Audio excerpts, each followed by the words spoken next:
I jumped at this opportunity to be the moderator, not only because I am starting my own real estate firm, but also because I'm super nosy.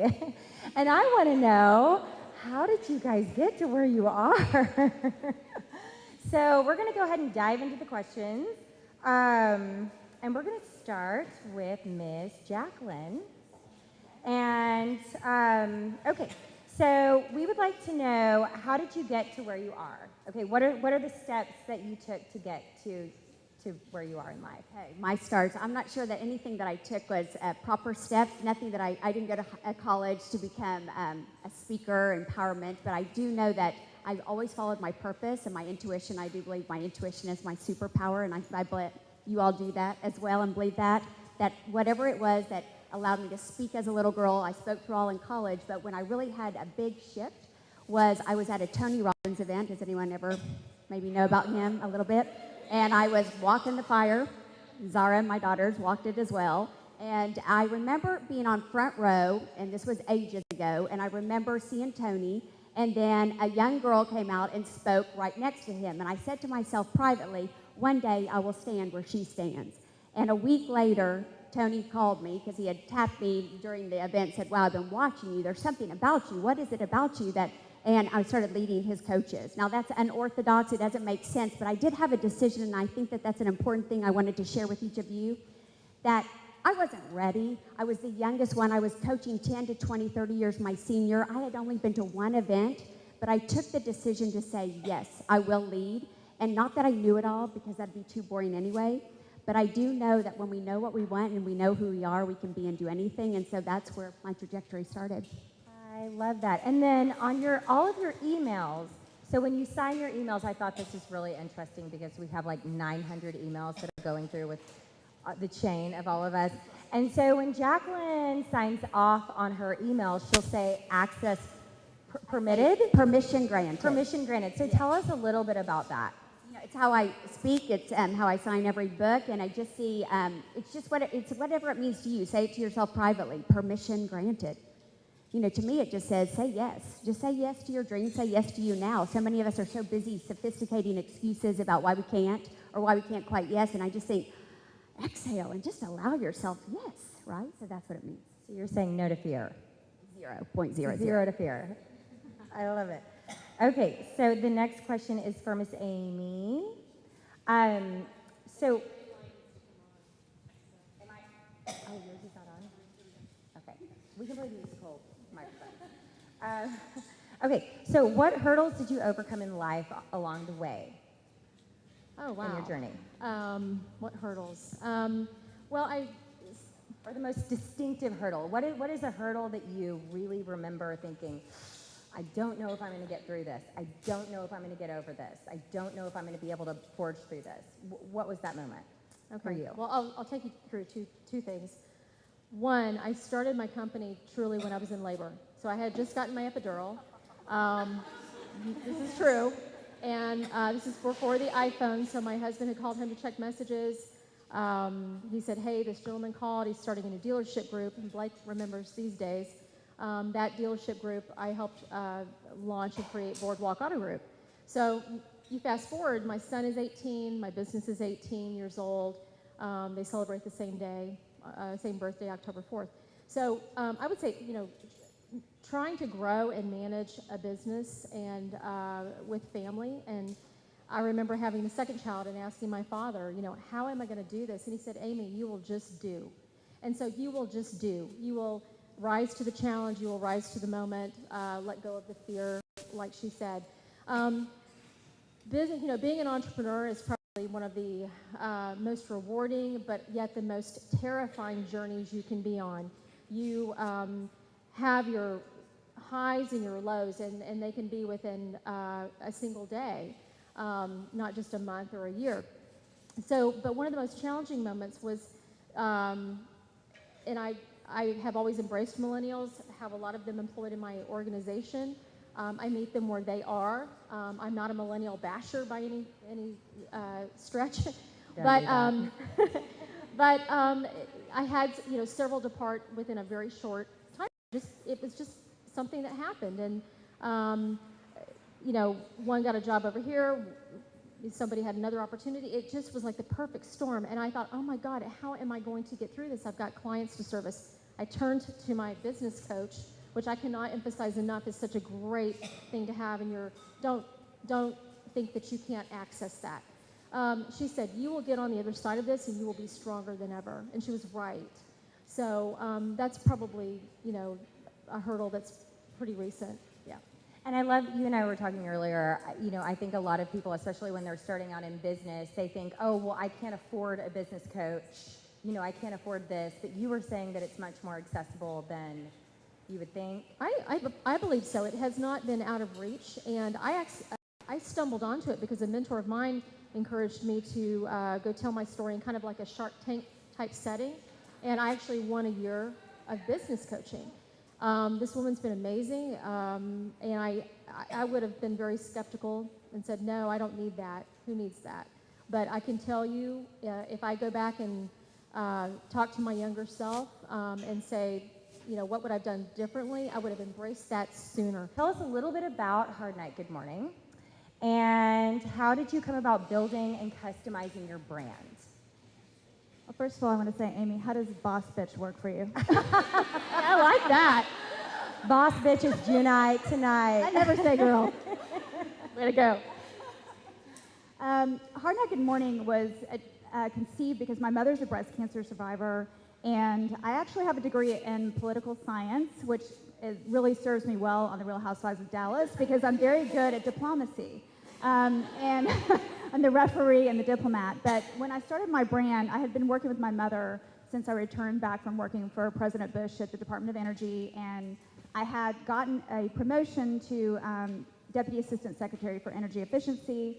And I said, Mom, I really want to do this. I want to stay in Washington and be a lobbyist. And she said, no, you need to come back because I'm going to give you this company. Well, we all know pretty much in this room how that's gone, right? If you've seen the show. Not so well. However, in 2008, I wanted to separate myself, and so I took the money that I had saved, and I want to make sure everybody understands this. It was my money, not my mom's money, not my dad's money, that I had saved over the years to put into Hard Night Good Morning brand and to create a brand. However, I did basically build the brand on the fact that I wanted clean skincare, natural skincare, organic aloe vera base. My mother, since she had cancer, and I'm the only woman in my family that has not had cancer, it was important to me.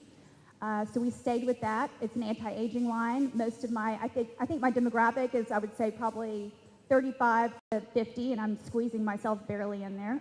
So get close to 50.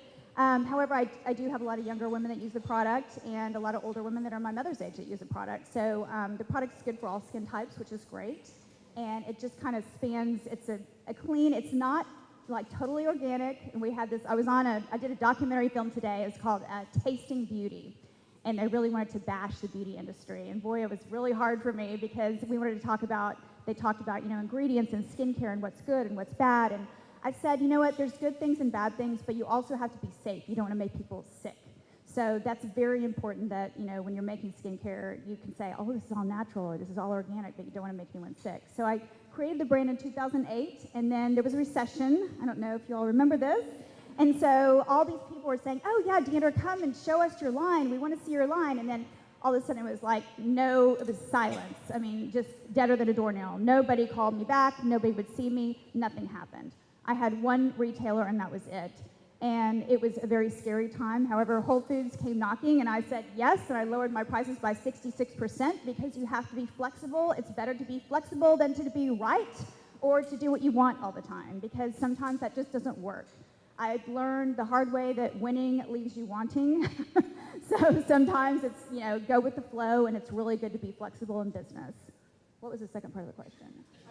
I think No, I get on a roll and I keep talking. But I love what you've done with the whole rebranding, and you've worked with your mom. Your mom had a business model, but you have a new business model that you've kind of integrated into the whole into the company. The hardest part has been my mother is 77 in February, and she has done business a certain way and been very successful at that. I mean, I'll give her that. She has no education, and she has built a business from the ground up and made a lot of money and done well, and I'm very proud of her. However, when we started that business that she has, there was no social media, there was no SEO, there was none of the things that are happening nowadays, and there was no thought of building a brand online and only being online, which now is completely a different landscape that is available to people. So it's changed. My hardest struggle has been how to not alienate customers that we have, and then rebuild a brand, Ultimate Living, and then also build my brand, Hard Night Good Morning. And it's still my struggle, and it's something I think about and work through every single day. And where is the best place to put my marketing dollars? And that's why I did Real Housewives. I didn't do it to be famous. I did it to make money. Just so you know. That's very smart. Very smart. Very smart. And we all know that Blake is a mother, but also a diehard career girl. So we want to know how that you balance your family, your friends, your social life, all while building your business. And you are Dallas's one of Dallas's most esteemed power girls. So how do you do it all? Well, thank you, Natalie. As Allison mentioned, she met my daughter at a photo shoot. So that about answers that question right now. There is no answer to balance. It's life's challenge right there, how to balance everything. I think I'd say, my biggest mantra is family first. When you put family first, you're happy. And if you're happy, if others around you are happy, then you'll get the best out of them. So I believe firmly in that. And then also, you'd mentioned that I'm on the board of a company called Sittersuite. I think Sittersuite.com. I think the best help that you can get, as well as backup, is essential and critical. Oh, well, I actually read a book about that, and they're like, there's no shame in adding help. No, don't be afraid to ask for help. And I have good help. But I also, I'm also fortunate because I have a little girl. I mean, she's gone to the Fresh Faces fashion show. So I tag her along that, I want her to see a working mom and that it's possible. And the women in our office are tremendous influences over her and how she envisions her future. Well, you are a tremendous influence, I think, for all of us, too. So, so very good answer. Okay, so the next question is for Miss Jacqueline. Again, we're just going to go down the row. Okay, so what is the most challenging and also rewarding thing about owning your own business? I thought of that. First, I would just say that everybody's off the hook of your success. And the moment you decide that everybody's off the hook, whether it's your spouse, your boyfriend, your mother, the government, your dog, however that is, then you just are free. Now, sometimes I would mind a few people being on the hook of my success and wanting them to blame, but at the end of the day, that's the challenge for me too, is the discipline of having to know that it's up to me. And that's also the greatest, it's almost a paradox, it's also the greatest success is that it is up to me, and I get to own that. And so I think just really calling myself to be more. The other part is that believing it before the evidence shows up. I mean, where it's the consistency. People see this, they see you all looking so fabulous and amazing, your amazing energy. But what happens in private is what you're rewarded for in public. And I just know that the trophy is earned when no one is watching, and I'm not doing it for a trophy. I know that I live my calling. I pinch myself every single day. I say, is everyone okay with this? I get to do this. I get to remind people of their potential all day long. What a gift. But I also know that it's about being congruent and disciplined behind the scenes, that if I'm going to call one of my clients to be more, that I better sure be doing that privately. And so I think those are my biggest challenges. What is it? Access permitted? Access granted? Permission granted. Permission granted. Access permitted works. Okay, so next up is for Amy. So knowing what you know now, if you could look back on your younger self, what would you do differently? So if you look back on your life and you're like, gosh, that one moment, there's a crossroad. Is there anything that you might have changed? Is there any advice that you could give to us that maybe we could learn from? Just speaking about entrepreneurship in general, well, first of all, I mean, take a vacation. Don't feel like you can't go somewhere and unplug. I think we're so wired today that we feel like we always have to be on, and there's so much creativity and energy that flows back into you when you do take that time to recharge your battery. So that's there's science behind all that. I don't even have to go there. I think if I had to do it all over again, I think I would start networking earlier.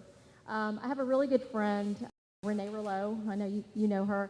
And we both made a commitment to each other early on when our businesses were both in their infancies. And we just said, hey, let's get out from behind our computers. Let's start networking more. And we just went out and met great people and started plugging in. And one of the groups that we both ended up in is a group called Entrepreneurs Organization. So I'm not really networking with other PR professionals. I'm networking with other entrepreneurs who are giving me valuable feedback, who can share in my experiences, whether it's how to handle an employee issue or how to, handle a, some type of financial issue, things like that. So finding resources where you can grow and develop, that's probably something I would have, done a little differently sooner. And that's very insightful because I feel like, a lot of us probably do go to a lot of networking events. You're pushed into a group that you're surrounded by people that might be doing the same thing as you. Mm-hmm. So, it feels a little bit pointless when you've got 900 realtors at the same thing and you're a realtor. So you do think it's still important to get out there even though it's kind of a bullpen. You know that you're kind of getting out into, you still think that it's really... Yeah, I mean, you have to be out there. I mean, I tell my employees all the time, get out from behind the computer, get out from behind the email, and pick up the phone and call your clients, talk to them, ask them how they're doing, because there's nothing that replaces this, this one-to-one communication. Yeah. It's the best form of communication. It's the most accurate form of communication. So, networking, these types of organizations, I think, are amazing. I love seeing this, especially in such a male-dominated industry. What you guys are building here is going to spread like fire. Well, I'm not going to say girl power, but yes, we'll say women power. Yes. What was it, Deandra? What was it? What was your tagline? Boss bitch. Boss bitch. There we go. I can say it. Okay. All right. So next would be for Miss Deandra. Okay. So what would you tell to if you could write a letter to you at 30, what would you tell to yourself? What would be this is dovetailing, with Amy's, but what would you tell yourself? I really think I would tell myself, don't be concerned about what other people think. That's good. Because I spent so much of my life, and it makes me almost tear up because I spent so much of my life worrying about what I look like, worrying about how much I weighed, and I had struggled with my weight my whole life. And it was such a big part of my life, and I developed an eating disorder and all that because that's all I was, I had to be pretty because my mom was beautiful, and I had to, then I came back to Dallas and I had to be glamorous and be a part of Dallas society, and I wish I hadn't have done that. I wish I would have come back and worked, and not that I didn't do great things because I did do a lot for Dallas as a fundraiser, but at the same time I lost myself. And if I could go back, I would just say, don't worry about what other people think and do what you want to do. And if you want to build a business, then work really hard at it and don't give 25%, give 100%, because I wasn't able to give the percentage that I wanted to give because I was concerned about everybody else, what this person thought, what that person thought. And at the end of the day, those people are not my friends, and they don't care about me. And at the end of the day, most of the time, you'll have maybe 4 people, 5 people that care about you, and hopefully your family's in that number. But when you walk away from things, people kind of fall away from you, and then you think, gosh, why didn't I realize this a long time ago? Because I could have, been a really, really successful businesswoman at 48 instead of, I'm successful, but I think I could have done so many more things at this age. And that's when I kind of walked away, and I still do great things. I work with UNICEF, and I work with Mercury One, and I just came back from Iraq with them, and work with women that have been, were captured by ISIS, and this platform of being a housewife gave me that platform, which I never thought would ever happen in my life. But that's the main thing, is do what you want to do. When I started that business in 2008, I wish I would have just stayed focused on that instead of now I had to, do something else to make it work because I didn't stay focused. So I think that's so insightful, and I think especially with social media now, you have this pressure to look and to be and to act and to assert yourself in a certain way, and I think that is something. And I don't really tell people this that much. I mean, that's like a very vulnerable side of me, but I've learned to be vulnerable because it's okay. And I would never ever show that side of me before, but it's the truth. And if you want to know the truth, I mean, I'm about the truth. If you don't know me that well and you have watched the show, you know I'm about the truth. And that's what I just want to kick myself, but you can't go back. You can only go forward, and I'll go forward now. Girl, you're going forward in a big way. So. Okay, all right. And our last but not least question, actually we have two more. It's for Miss Blake. Okay, so this is all about mentors. We've talked about mentors a little bit. Who did you turn to for advice as you were climbing the corporate ladder? You've climbed a few corporate ladders. You've climbed several corporate ladders, right? So who was your mentor, kind of your, like the grand poopah of? So I'd say my former, obviously having been at D Magazine for 13 years, my former employer really was. And one of the reasons for that was because he kept looking at me and saying, you're going to burn yourself out. I know you're going to burn yourself out. Have you read the book, Death of a Salesman? And, you know, I have always been very passionate, and I have always put 100% of myself into something, but almost to a fault. And in a way, he was a wonderful mentor just from that standpoint that he cared about my well-being. I'd also say that my husband now, we've been married for 11 years. He's a great mentor. He's been the CEO for a long time. And he's very chop. And he's the one that will say, it's time to rip the Band-Aid off. I tend to fester on issues and things, and he's like, well, do something about it. So he's very quick-witted and quick-minded about that. At the same time, he also has empowered me to ask for that raise, or to ask that promotion, or to ask for that vacation. So I do have a question, because you're obviously with one of Dallas's most esteemed magazines. So if you could suggest maybe a book for us to read, maybe a book on business, maybe a book on, I don't know if you guys would be interested in this. I would be interested in this. Maybe a book that might help us. I've got one, and Jen Conadera, she's actually here, and she's with Modern Luxury. She actually oversees commercial real estate as well as a number of professional services. She's right there. So this is my favorite book. Well, this is a good question then. Yeah, no, totally. I thought about that. This is lucky. Angela Duckworth. I don't know if the buzzword grit has been going around a lot lately, and in this book, really, it's actually there's a lot of research from West Point that talks about, you know, the people that go through that program and who actually makes it. But I love this book. It just talks about that same passion. And I've got my daughter that I mentioned, she's in sports. I think that translates to whatever you're passionate about, and really just sticking with it and being persistent, and just kind of like what you said, Deandra, just keeping your nose down and keep looking forward, because things will happen around you. I think you had raised the question about like what's probably the most challenging thing that's ever happened in your career, and we all remember 2008, 2009. I mean, I remember sitting in an aisle by myself because everybody had quit, everybody had been let go, and I just kept doing what I was doing, and it kind of paid off, just because I stuck with it. So I'd say that.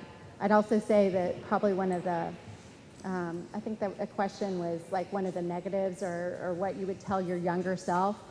This does not hold true for personal relationships when you're dating in your 20s.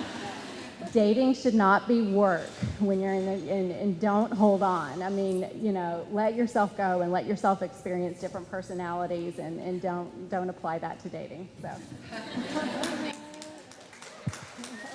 Okay, and so one final, and I'm going to ask this to all of you, so we're just going to go down the row.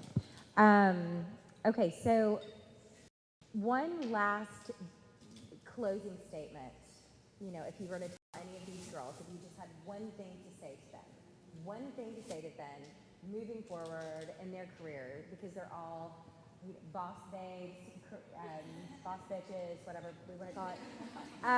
What would you, yeah, well, I can say it then. We'll just bleep it out. We'll bleep it out. Okay, so if you could tell them one thing, okay, one thing, what would you tell them?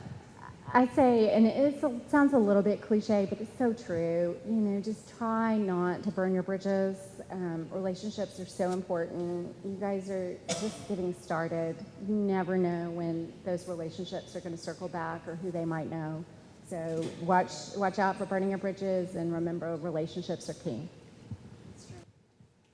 Yeah, I started my career in my 20s at Tracy Locke working on Pepsi, and so you fast forward 20 years later, and I'm still working with some of those people. They're my clients, they're my agency peers and partners.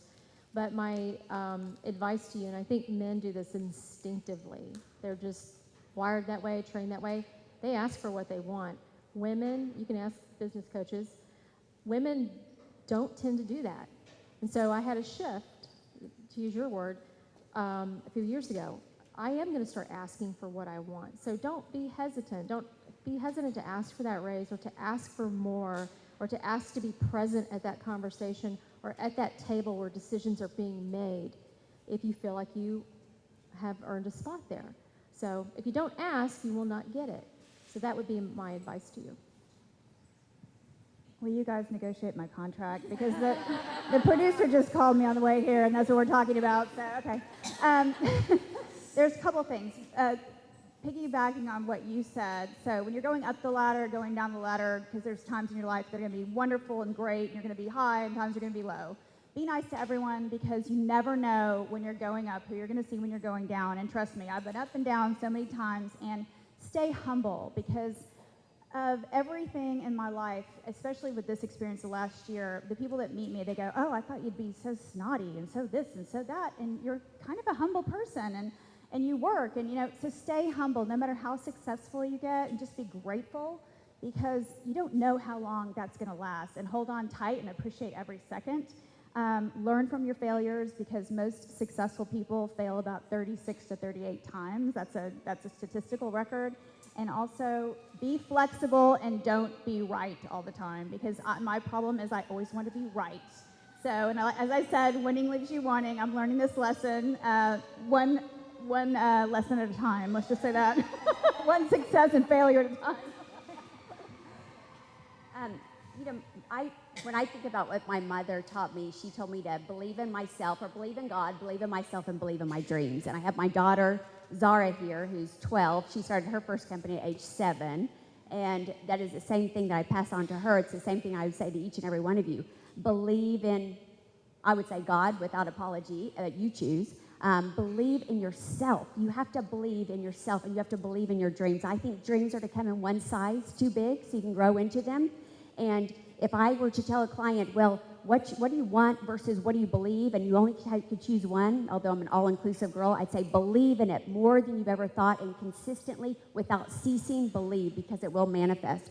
And the other thing I really want to say is, and it goes with what you were saying, Deandra, is never shrink to have somebody feel comfortable around you. Never. Or so you feel comfortable around somebody else. That is so unempowering. It is the last thing any of you all need to do. It's everything that we're about, is playing big on this planet, going ahead and giving yourself the permission to be bold, but have quiet confidence, have that level of appreciation for self-appreciation, and then move forward in awe. Because every day we have such an opportunity to wake up early and go to bed knowing that today we lived a day well lived. And I know that you all have already granted us permission, for thanking you for just allowing us to share just a small piece of what's in our heart. But I just want to encourage you to just believe beyond imaginable, because those are the people. I get to coach people all over the world, and it's a privilege. It is, and I am extremely humble about that. It's just what a privilege. I have some in the audience right now. And I do know that women, the most successful women on the planet, and you define success, that can be all the above: health, love, joy, fulfillment, prosperity. But they know who they are, and they know what they want. And I just encourage you to get to know that. Permission granted.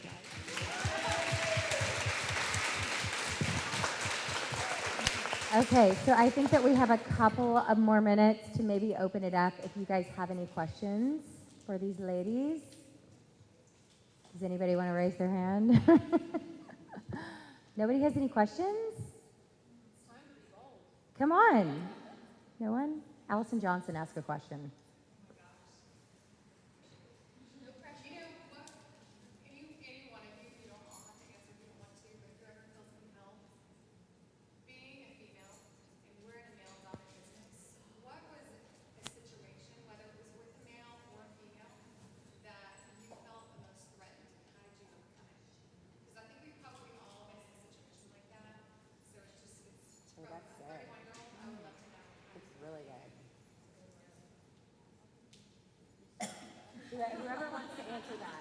gonna all have to answer it.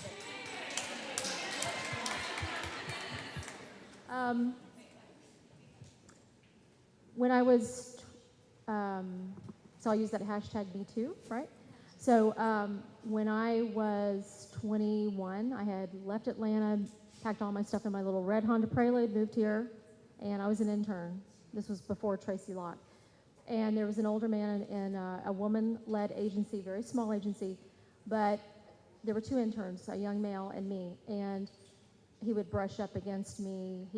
I got to the point where I started carrying a legal pad or a book over my bosoms, right? Just so I would not have to suffer the indignity of having him talk to my chest. So, in the whole scale of things that could have happened to me in an office setting, it was mild by comparison to some stories, but I wish I did end up ultimately speaking up for myself and talking to the owner, but I just can't encourage you enough not to tolerate it and not to think that it's okay. And I think there is this huge movement right now that I think that I hope will not die, that I hope that now our voices will be heard, because I talk to so many women, business owners and stuff all the time, and everybody's got a story, and they're all very similar. It's a shame. So, have I felt physically threatened? No, but certainly uncomfortable, and nobody should have to feel that way. We're just there to work like everybody else.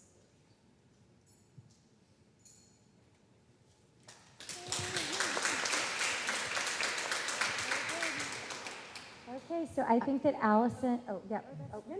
Go, girl. Go, girl. I was just going to say, I've probably blanked out anything that's happened like that. I can't think of it on the spot, but I'm sure it has. It's just been so long. I'm a little older. But one thing I would mention, and I just always remember when I was in my 20s is, and I worked in a creative space always. I started my career at Tracy Locke as well. It's just the way that you dress, and I'm not putting any blame on this whatsoever, but I just remember those times that I was single and I'd wear what I wore the night before to work the next day. Sorry, but I did. I think we've all been there. It's okay. Don't do it. Yeah. So anyway, just being self-aware of who you want to be and the boundaries that you want to have, and a lot starts with the way you dress. So I was at an entrepreneurs organization event, and they had the guy that had started 1-800-GOT-JUNK. I don't know if you know that guy. Okay, he's an amazing speaker and author. But he did say something, and it really took me by surprise. But he said, and to you ladies in the audience, he said, don't come into meetings with men and try to use your prowess, your assets, your whatever. He said, because when you leave the room, we know what you've done, and we're going to talk about it. And I just thought that was really interesting and insightful, and, it is what it is. So, but I took that comment and just made a mental note of it, so. No, I do. I totally agree with that 1,000%. If you put, we've come so far as women, and to put yourself out there and to really kind of exploit your body and to, it sets us back so much. So, yeah, I applaud that. So, well, thank you, ladies, so much. And I think that Allison has some gifts for everyone. Thank you guys so much.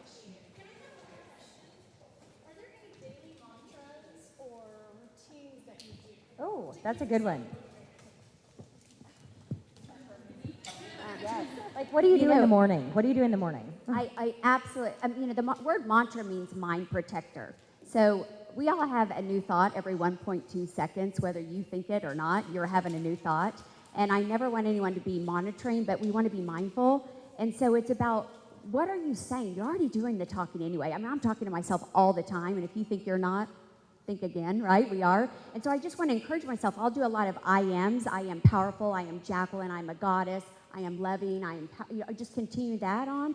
But I start off in the morning and I wake up, and So little one will still be sacredly sleeping, and I wake up and I immediately turn on what I consider to be high vibrational music. So I just want to access my senses. I don't go running to my iPhone. My smartphone is not in my bedroom.